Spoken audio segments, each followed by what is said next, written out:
कौन बनेगा नेता। नगर निगम के चुनाव पास आने वाले थे।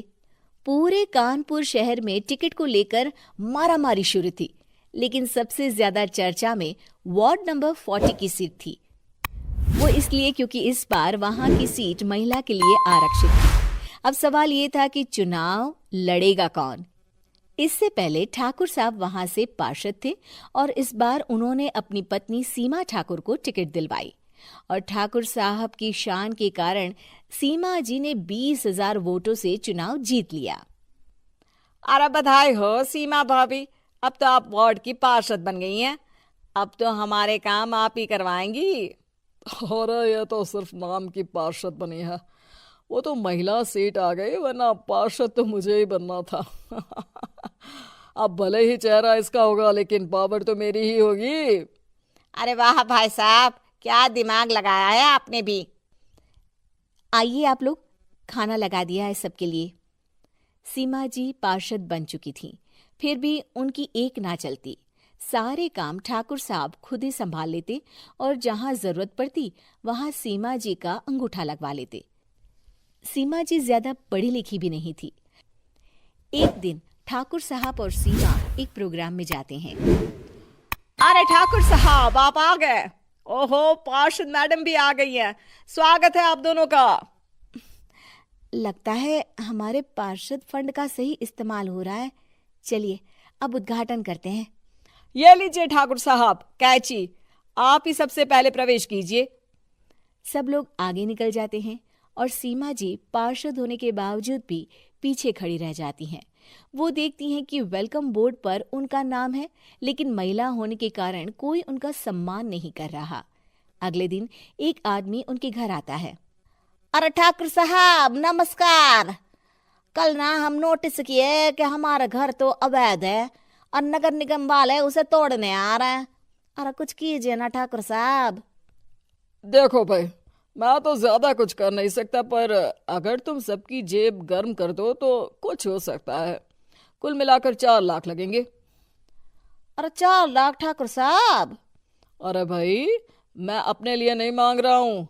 दरोगा है, इंजीनियर बाबू है, बड़े साहब है, सबको देना पड़ता है ना थोड़ा थोड़ा। बोलो है मंजूर?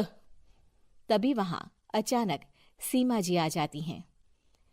अरे ये आप क्या कर रहे हैं? पहले इन्हीं लोगों से तो आपने वोट मांगे, अब इनसे ही पैसे ले रहे हो। अरे चुप रहो तुम, तुम्हारा काम है सिर्फ अंगूठा लगाना, तुम वही किया करो। मुझे दूसरे काम तुम मत सिखाओ, समझी? और तुम ना जाओ, अब पैसे लेकर आओ, वरना जेसीबी किसी भी वक्त आती होगी। सब कुछ ऐसे ही चलते रहता है। एक दिन सीमा जी और ठाकुर साहब को एक लोकल मीटिंग में बुलाया जाता है। वहां पर कई और अधिकारी लोग भी मौजूद रहते हैं। अब मैं चाहूंगा कि ठाकुर साहब हमारे बीच 2 शब्द कहें। मेरे प्यारे भाइयों और बहनों, आज मेरा सौभाग्य है कि मैं आप सबकी सेवा दिन रात कर पा रहा हूं। आपने मेरी पत्नी को भारी मतों से जिताया है, इसलिए मैं आप सभी का शुक्रगुजार हूं। मैं आप सबसे वादा करता हूं कि हमेशा की तरह हमारे वार्ड में किसी को कोई तकलीफ नहीं आने दूंगा। सभी लोग तालियां बजाने लगते हैं। अब मैं माननीय पार्षद मैडम को स्टेज पे बुलाना चाहूंगा। अपने नाम को बुलाया सुनकर सीमा जी एकदम चौंक जाती हैं। उन्हें बिल्कुल उम्मीद नहीं थी कि इतनी बड़ी जगह उन्हें मंच पर बुलाया जाएगा। जैसे तैसे वो मंच पर चढ़ती हैं। ऊपर जाते ही सीमा जी को सारी पुरानी बातें याद आ जाती हैं कि किस तरह उनके पति उन्हें कभी भी आगे बढ़ने नहीं देते और उनके नाम से गलत काम करते हैं। वो बोलने लगती हैं।